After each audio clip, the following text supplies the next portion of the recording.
Hello, welcome to Ken studies CAPF AC 2021 paper 2 में आज हम लेक्चर नंबर 28 देखेंगे। यानी कि इसमें आज हम दो टॉपिक कवर करेंगे ग्रामर सेक्शन में, एम्फैटिक प्लस रिमूव टू। तो ये दोनों से भी क्वेश्चन आते हैं। हाँ, अब ये चीजें ऐसा नहीं है कि हर साल आएगा।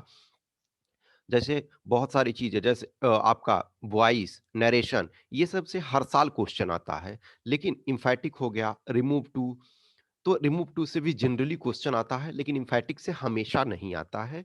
बट आपको जानना चाहिए, पढ़ना चाहिए, समझना चाहिए।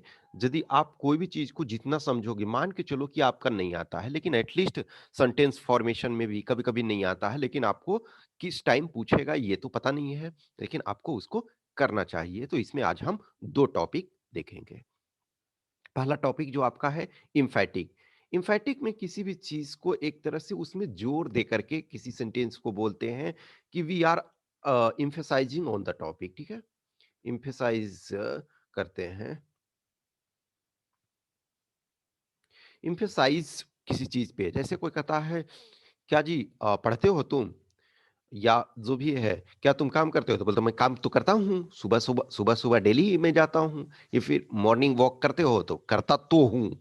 जब ये करते हो कि आई डू स्टडी, तो इसका मतलब है कि वो इम्फैटिक है, यानी कि हम उस पर स्ट्रेस दे रहे हैं, उस सेंटेंस पे हम जोर दे रहे हैं, उस वाक्य पे यानी कि उस एक्शन पे हम जोर दे रहे हैं। तो वो आपका जो होता है, इम्फैटिक होता है। तो हम इम्फैटिक को देखेंगे, बेसिक रूल्स देखेंगे, जो आपका एग्जाम में आता है, जिस पॉइंट ऑफ व्यू से उस चीज को हम देखेंगे। इम्फैटिक मीन्स क्या होता है, फोर्सफुल एंड क्लियर, कि यस, किसी चीज पे स्ट्रेस दे रहे हैं, फोर्स दे रहे हैं कि यस, ये चीजें होती है, ये हम करते हैं, और इससे क्लियरिटी होती है।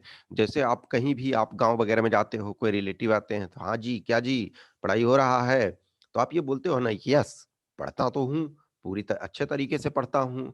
ठीक है, तो ये आपका है। अब ये क्या, forceful and definite in action और एक्सप्रेशन। तो फोर्सफुल एंड डेफिनिट होता है, जैसे for example, I do study English books.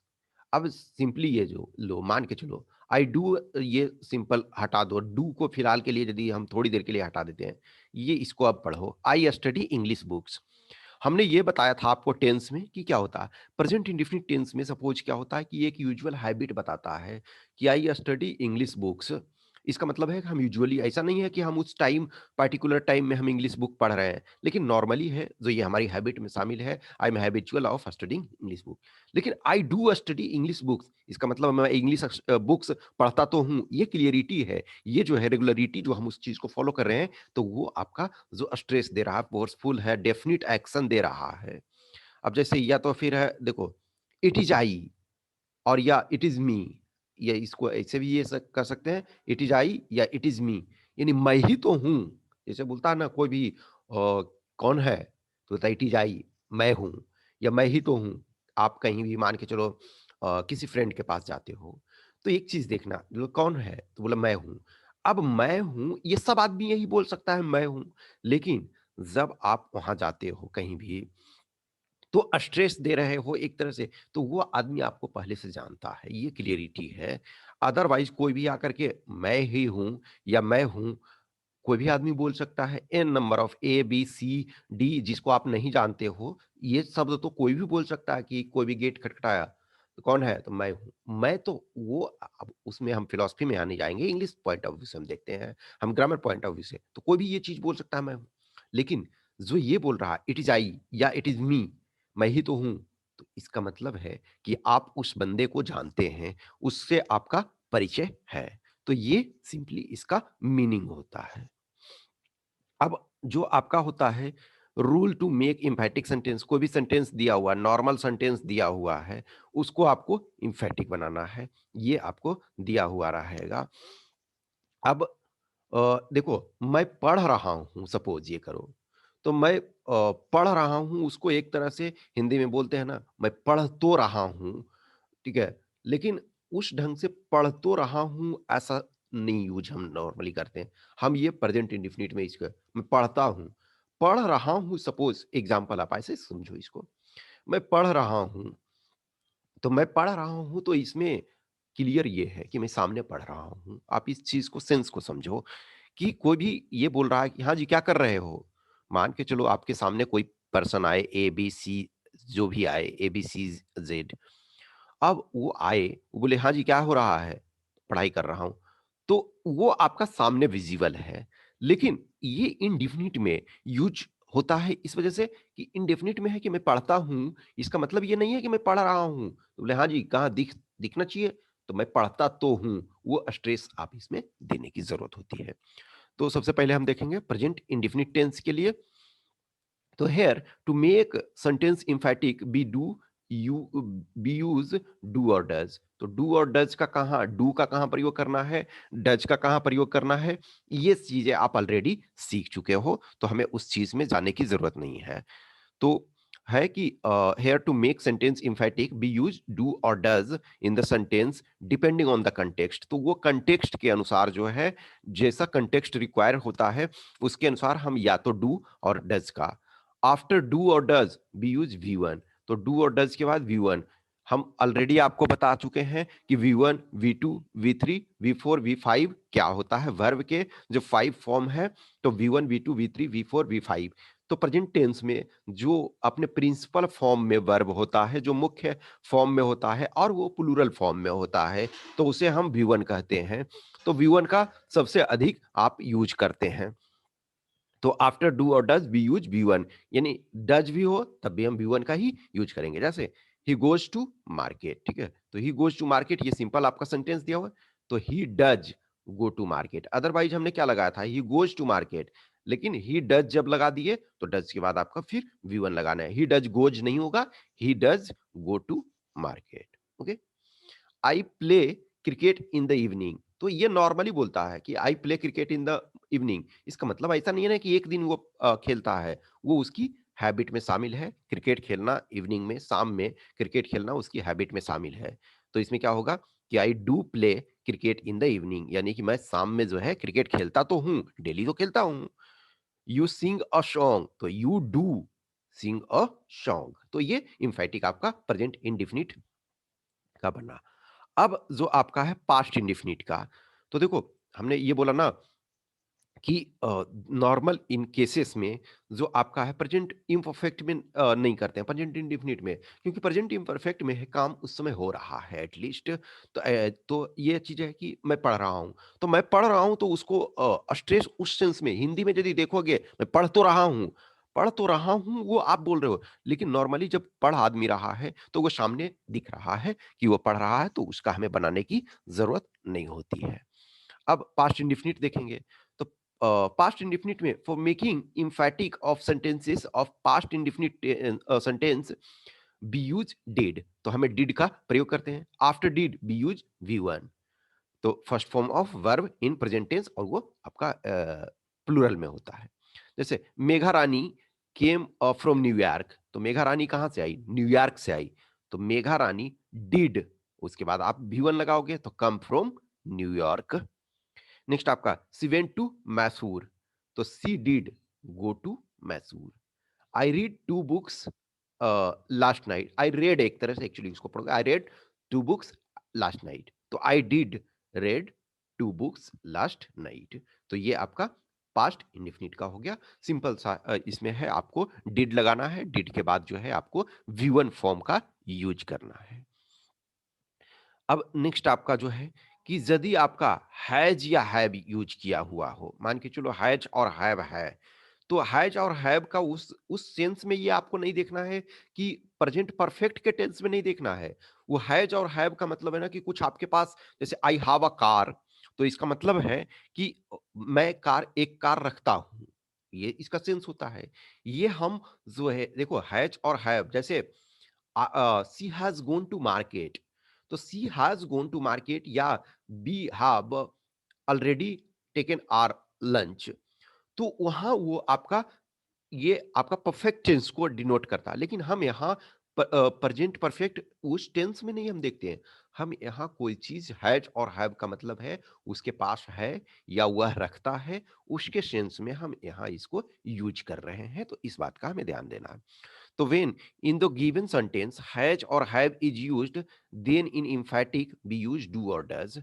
तो हम उसमें डू और डज का प्रयोग करते हैं। जैसे I have a beautiful pen, यानी कि मेरे पास एक खूबसूरत कलम है, यानी कि मैं एक खूबसूरत कलम रखता हूं। तो I do have a beautiful pen, ठीक है। तो एक चीज, हाँ, और ये इसमें से ध्यान रखना कि जो है then in emphatic we use do और डज, और उसके बाद जो है बी यूज हैव। हैज अब नहीं लगाएंगे, हर हैज और हैव है तो बी यूज हैव। और ठीक है, ये चीज आपको, ये लिखा हुआ यहाँ नहीं है, लेकिन आपको ये नोट करना है कि उसके बाद हम हैव का प्रयोग करते हैं। जैसे उसमें हमने देखा V1 का हम प्रयोग कर रहे थे, तो यहाँ जो है अब चूंकि डू और डज हम लगा दिए, तो उसके बाद जो है हमेशा जो है हैव का ही प्रयोग होगा, उसके बाद हैज का प्रयोग नहीं होता है, ठीक है। तो I have a beautiful pen, देखो आई वाले में कोई इशू नहीं हुआ, लेकिन आप नेक्स्ट जाओगे तो उसमें इशू होता है, लेकिन हम हमेशा हैव का ही प्रयोग करते हैं। She has a blue car, तो she does have a blue car. She has many saris, तो she does have many saris, ठीक है। तो हमेशा जो आपका फिर है यहाँ हैव लगेगा।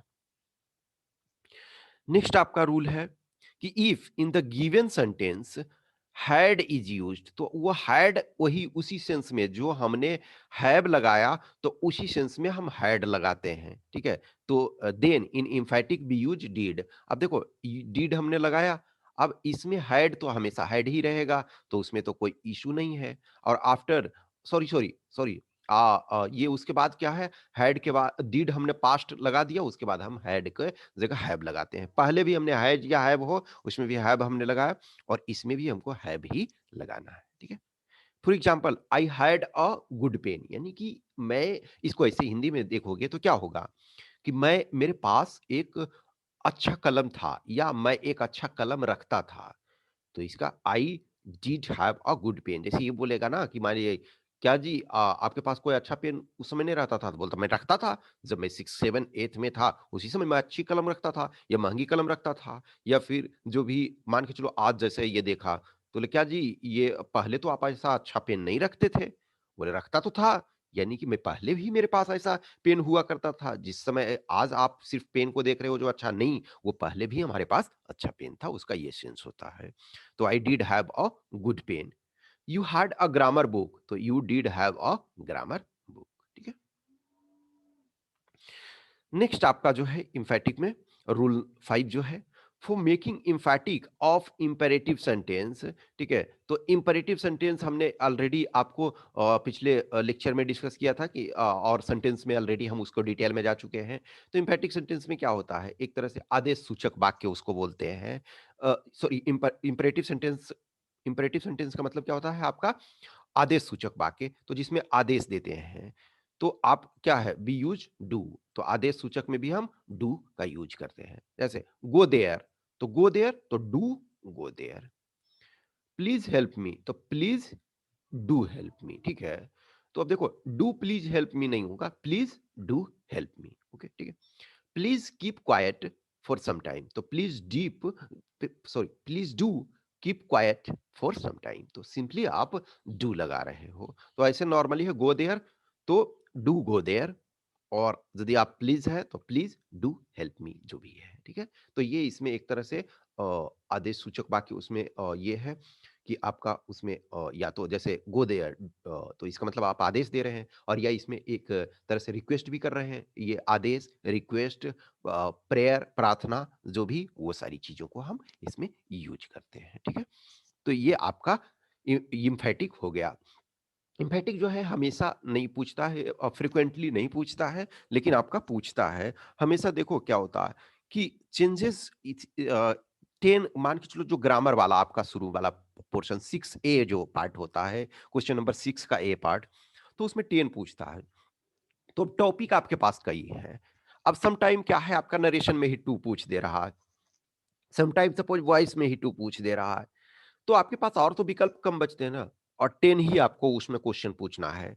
तो हमेशा कोई टॉपिक नहीं पूछा जाएगा, लेकिन आपकी क्या ड्यूटी है, आपके पास क्या बनता है कि आप पूरे को उसको करें, आप पूरे कोर्स को कंप्लीट करें, जो भी है जितने सिलेबस में मोर और लेस जो भी है वो सारी चीज़ों को। तो हम दूसरा आज का जो टॉपिक देखेंगे रिमूव टू। रिमूव टू का मतलब आपका होता है इस टू को हटाना, ये टी डबल ओ टू है इसको हटाना, ठीक है? अब एक देखो टीओ टू होता है, टीओ टू भी होता है, तो टू आपका क्या है? ये प्रीपोजिशन होता है। प्रीपोजिशन, जब हम प्रीपोजिशन पढ़ेंगे तो हम इसमें प्रीपोजिशन भी देखेंगे। तो जो आपका टीओ टू है, तो टू प्रीपोजिशन है वो संबंध आपको इस्टेब्लिश करता है। और जो T T double O too है, टू का मतलब होता है बहुत अधिक, यानी कि जितना कि उतना नहीं होना चाहिए।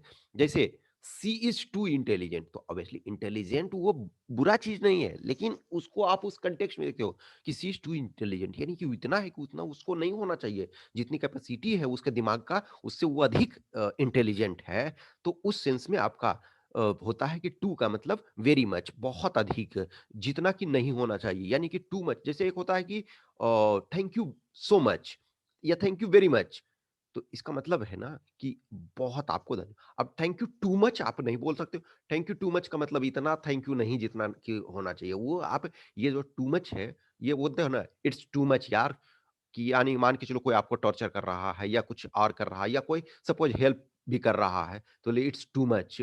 इसका मतलब है कि आप इतना ज्यादा हेल्प मुझे नहीं करो, जितना आप कर रहे हो कुछ है, हमें भी काम करने दो। तो टू मच का ये मतलब होता है, टू का ये मतलब होता है कि कोई भी चीज बहुत अधिक, इतना जितना कि नहीं होना चाहिए। तो रिमूव टू में स्ट्रक्चर ऑफ सेंटेंस क्या होता है आपका, यदि इसमें क्या होता कि आपको ये रिमूव टू करना है, तो रिमूव टू करना है कि मतलब हमको टू हटाना है। तो उसमें आपको जो स्ट्रक्चर वाइज हम देखेंगे कि इस टाइप के सेंटेंस रहेंगे तो हमें इस तरीके का लगाना है, इस टाइप के स्ट्रक्चर रहेंगे, जिस टाइप के स्ट्रक्चर रहेंगे, जिस टाइप के सेंटेंस रहेंगे, हमें उस टाइप की चीजों को लगाना है। तो स्ट्रक्चर ऑफ सेंटेंस क्या है, तो subject plus is, am are, was, were plus to plus adjective plus adjective और एडवर्ब, यदि इस फॉर्म में सेंटेंस दिया हुआ है तो हम ये we do not use too, obviously हमको टू हटाना है तो टू को तो नहीं ही लिखेंगे। एडजेक्टिव या एडवर्ब को कन्वर्ट करते हैं कंपैरेटिव डिग्री में, ठीक है? तो आप वो ये करना है। फिर in the end of sentence then it is proper और देन इट वाज प्रॉपर। देखो देन इट इज प्रॉपर कब लगेगा, जब प्रेजेंट टेंस में होगा। देन इट वाज प्रॉपर कब लगेगा, जब ये पास्ट टेंस में होगा। तो इतना तो आपको समझ में आ जा रहा है। सी वॉज टू फैट, अब देखो ये है इस सेंटेंस में है ना, तो ये सब्जेक्ट सी और आपका is, am are, was, were, इसमें से एक है, ये लग गया आपका वॉज और टू लगा, ठीक है? और ये आपका फैट क्या है, तो वो मोटा, तो वो आपका क्या है, एडजेक्टिव है। तो सी वॉज फैटर, अब देन इट वॉज प्रॉपर। तो सी वॉज फैटर इसको आपको कंपेरेटिव में आपने कर लिया, तो she was fatter than it was proper, ठीक है? नेक्स्ट है गणेश इज टू टॉल, तो Ganesh is taller than it is proper, तो ये आपको क्या है, ये प्रेजेंट टेंस में है, तो ये आपको क्या है, गणेश इज टॉलर, तो इसको टॉल को टॉलर कर दिए, देन इट इज प्रॉपर। इसका मतलब देखो क्या है, सी वॉज टू फैट, इसका मतलब कि वो बहुत मोटी थी, इतनी मोटी थी कि उसको उतना नहीं होना चाहिए, don't take it otherwise, okay? तो अब क्या है, she was fatter than it was proper, यानी कि जितना प्रॉपर एक मोटापा होना चाहिए उससे अधिक मोटी थी, ठीक है? ये इसको इस वाले को राइट हैंड साइड वाले को आप देखोगे तो क्या होगा कि she was fatter than it was proper, यानी कि वह जितना एक प्रॉपर होना चाहिए, जो एक एवरेज एक स्टैंडर्ड साइज होना चाहिए, उससे वो अधिक मोटी थी। तो जैसे और या फिर Ganesh is taller than it is proper, यानी कि मान के चलो कि एक एवरेज हाइट सपोज इंडिया है, तो मान के चलो कि एवरेज हाइट 5 फीट 8 इंच है, 5 फीट 8 इंच, अब ये 6 फीट 8 इंच है, तो 1 2 इंच 3 इंच रहता, मान के चलो 5 8 एवरेज, सपोज सपोज करो थोड़ी देर के लिए कि 5 8 एवरेज हम ले रहे हैं, तो 5 10 5 11 6 होता, लेकिन 6 8 है, तो इसका मतलब है कि Ganesh is taller than it is proper, यानी कि जितना जो प्रॉपर है वो उससे अधिक है। यू आर टू शॉर्ट, तो you are shorter than it is proper. Next आपका इसमें इसी में है नोट में कि in other way in this type of sentence we also use extremely, extremely का मतलब बहुत अधिक होता है, ठीक है? कि जैसे कभी बोलते हो ना कि आई एम एक्सट्रीमली सॉरी, यानी कि मैं बहुत दुखी हूँ, मैं बहुत माफी एक तरह से मांगता हूँ उस टेंस में। And convert the sentence and write without too, ठीक है? जैसे आई एम टू वीक, यानी कि मतलब मैं बहुत कमजोर हूँ, तो आई एम एक्सट्रीमली वीक, यानी बहुत ज्यादा ये है। एक्सट्रीम का मतलब क्या होता है, किसी इंड पे। मोनालिसा वाज टू ब्यूटीफुल, तो मोनालिसा वाज एक्सट्रीमली ब्यूटीफुल। अब देखो मोनालिसा वाज ठीक है? आपका ये कर सकते हो मोर ब्यूटीफुल ये है, ठीक है? तो more beautiful then it was proper तो लेकिन इसमें वो अच्छा नहीं लगेगा, तो इसमें क्या होता है? Mona Lisa was extremely beautiful. अब नेक्स्ट आपका जो सेंटेंस है, तो स्ट्रक्चर ऑफ सेंटेंस जो है subject plus is am are plus was were is am are was were plus too देखो अब यहाँ एडजेक्टिव और एडवर्ब पिछला सेंटेंस जो था यहीं तक समाप्त हो जा रहा था उसके बाद फिर हमने टू और प्लस वर्ब लगाया तो इसमें टू जो है वो सो में चेंज हो जाता है S O in the end of sentence that plus subject plus can not plus could not plus V one is used ठीक है तो एग्जाम्पल आप देखोगे कि आई एम टू वीक देखो सिर्फ यदि होता आई एम टू वीक तो आपका जो है वो डिफरेंट फॉर्म में आपका यूज हो रहा था तो तब तक ये आपका पहला सेंटेंस में था लेकिन यहाँ हमने टू वीक ये टू वॉक हमने लगा दिया तब क्या हो जाएगा I am so weak that I can not walk यानी कि मैं इतना कमजोर हूं कि मैं चल नहीं सकता हूं मैं वॉक नहीं कर सकता हूं Ganesh is too poor to pay the fee यानी कि गणेश इतना गरीब है कि वो जो फी है पे नहीं कर सकता तो Ganesh is so poor that he can not पे द फी देखो अब ये इसमें कुड अब यहां लगेगा तो वॉज है पास्ट टेंस में है तो कुड लगेगा तो she was too fat to run तो she was so fat that she could not run the news is too good to be true तो the news is so good that it can not be true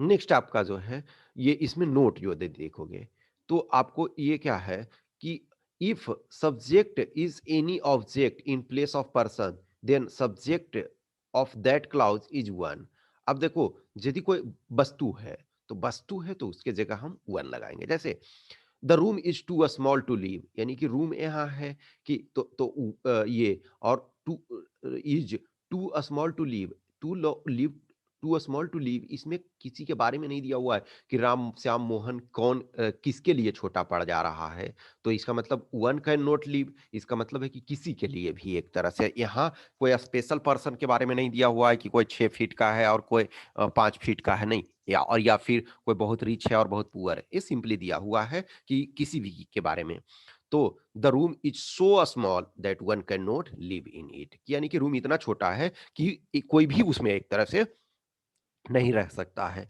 अब the mountain is too high to climb अब देखो एक तो mountain होता किसी के लिए कि जैसे देखो कुछ लोग हैं माउंट एवरेस्ट पे चढ़ जाते हैं एक टाइम था कि लोग अभी भी लोग मर जाते हैं बहुत लोग कभी जो भी है आपका एवलांचे आ जाता है या फिर कभी फ्रॉस्ट बाइट से या फिर व्हाट्सोएवर रीजन से लेकिन एक टाइम था कि मान के चलो कि कोई नहीं चढ़ पाते थे लेकिन अभी भी सपोज हो सकता है कुछ ऐसे पीक हैं दुनिया में जिसको कि कोई नहीं चढ़ पाए हैं तो अब ऐसा ऑब्वियसली है कि माउंट एवरेस्ट सबसे ऊंचा है लेकिन मान के चलो एग्जाम्पल हमको सेंटेंस में देखना था तो the mountain is too high to climb यानी कि किसी के लिए भी है ये the mountain is so high that one can not climb okay next आपका जो है सेंटेंस का यदि स्ट्रक्चर इस फॉर्म में हो ठीक है स्ट्रक्चर ऑफ सेंटेंस यदि हो कि आपका सब्जेक्ट हो प्लस आपका is am are was were plus to plus adjective plus adverb तो इतना तक तो था फिर उसके बाद for plus object plus to plus V one देखो